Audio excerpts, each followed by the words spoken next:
So, good day mga ka-smiley. May nagpa-rescue sa atin dito ngayon, Mio Gear.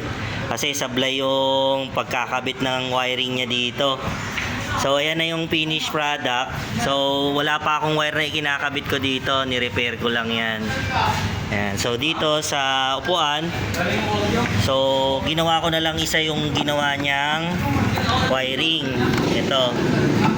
So yung fuse na yan, dito kasi ang ginawa niya positive and negative. So para hindi na ako maglata ng wire kasi wala ring budget si sir, ginawa ko na lang puro positive na lang to. Silagay ko siya dito. Ayan.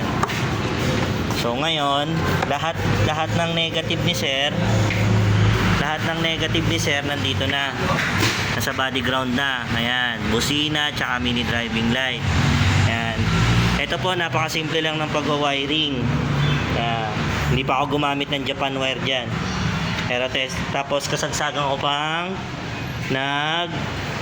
i-install dito sa ADB. Ayan. Ayan. So, tapos na yung ADB. So, kasunod na vlog ko yan. So, nagpa-rescue si sir. Ayan. So, testingin natin kung gaano nakalakas yung tunog. So on. So stock horn muna. Yan, ganda na. Ito na yung loud horn. Yung paos na PIA horn. Kung sabi, peke daw yung PIA horn ni sir. Kawawa naman. Ayan ha. Oh. Yan ang tunay na busina. Yan pa lang yung wiring.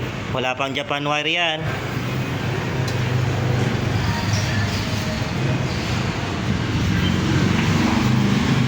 Ito yung itsura niya pag meron ng kaha. Dapat lahat ng busina nagpi-play ito. Normal to dito, nagpi-play. Dati na yan. Nasa ilalim, ginawa ko ng paraan. Ayan. Ganda na ng vibrate. Yung relay, maayos na dito, nakalagay. Ayan. Thanks mga ka-smiley.